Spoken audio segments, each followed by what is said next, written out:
Class 9th देखो बेटा, जो हमारी एक्सरसाइज 3.5 है उसमें क्या है, हमने चेक करना है, हमें 2 इक्वेशंस दी होगी, उनको चेक करना है यूनिक सोल्यूशन है, नो सोल्यूशन है, या फिर इनफाइनाइटली मैनी सोल्यूशन है। तब आपने क्या करना है, सबसे पहले आपने देखो दोनों इक्वेशंस लिखनी है, a1x b1y plus c1 is equal to 0। Second equation है बेटा a2x b2y plus c2 is equal to 0। सबसे पहले आपने क्या करना है, a1 a2 b1 b2, अगर दोनों इक्वल नहीं आए तब आपने क्या लिखना है, यूनिक सोल्यूशन। पहले बेटा हमारे पास कंसिस्टेंट इनकंसिस्टेंट है ऐसा कुछ था। अगर हमारे पास a1/a2 b1/b2 c1/c2 तीनों इक्वल आ जाए तब क्या होता है, इनफाइनाइटली मैनी सोल्यूशन, एक से ज़्यादा आंसर। इनफाइनाइटली यूनिक का मतलब एक आंसर। अगर हमारे पास a1/a2 b1/b2 इक्वल आ जाए और थर्ड इक्वल ना आए तब आपने क्या लिखना है, नो सोल्यूशन। देखो बेटा अच्छे से देखो आप, बेटा बुक में भी है जी, देखो बुक में से भी ये लिखा हुआ है,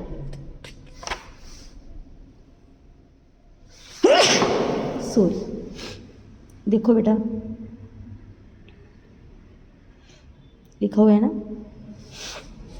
उसने लिखा है फिर 3.5 में which of the following pair of linear equation has unique solution. अगर यूनिक सोल्यूशन है, no solution, infinitely many solution, इनको चेक करना है, ठीक है सभी समूह को। अगर किसी केस में यूनिक सोल्यूशन बन जाए, find it by using cross multiplication method. पहले हमने देखो एक्स वाई की वैल्यू फाइंड आउट की थी, सब्स्टिट्यूशन मेथड भी हमने किया था, फिर हमने एलिमिनेशन मेथड भी किया था।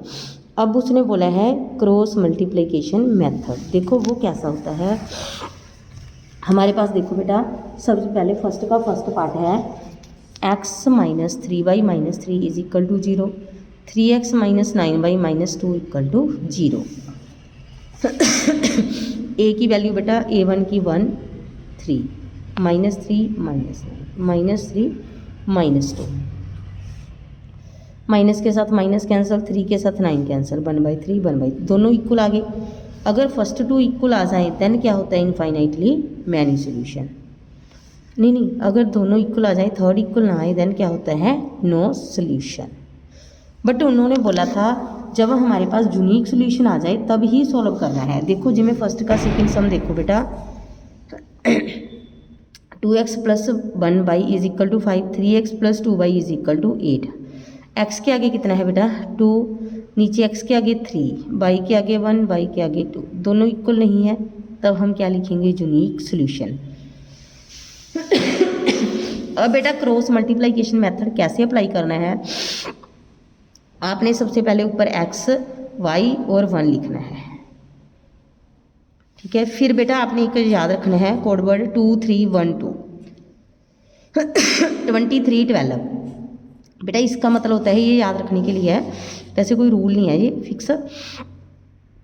देखो सेकंड नंबर पर कौन कौन से अक्षर आते हैं, 1 और 2, यहाँ पे 1 और 2 लिखा, फिर मैंने 3 लिखा हुआ है ना। देखो थर्ड नंबर पर कौन से अक्षर आते हैं, 5 और 8, देखो। फिर बेटा क्या लिखा है 1 नंबर पर कौन से अक्षर आते हैं, 2 और 3, फिर वो लिखे।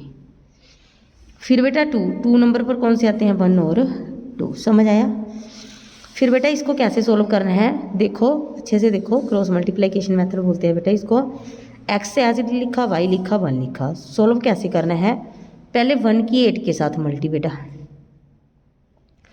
जब इसकी इसके साथ करनी है तब हमने माइनस लगानी है, 5 2 जा 10।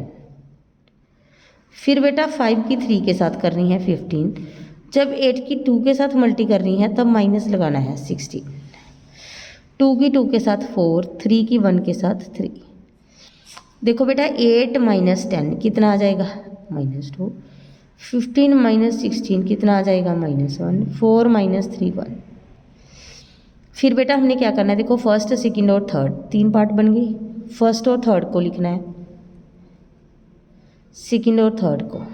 2 माइनस का है इधर आके, इधर चला जाएगा, x की वैल्यू -2, y की कितनी आई -1। इसको ही बेटा क्रॉस मल्टीप्लिकेशन मेथड बोलते हैं। अच्छे से देखो।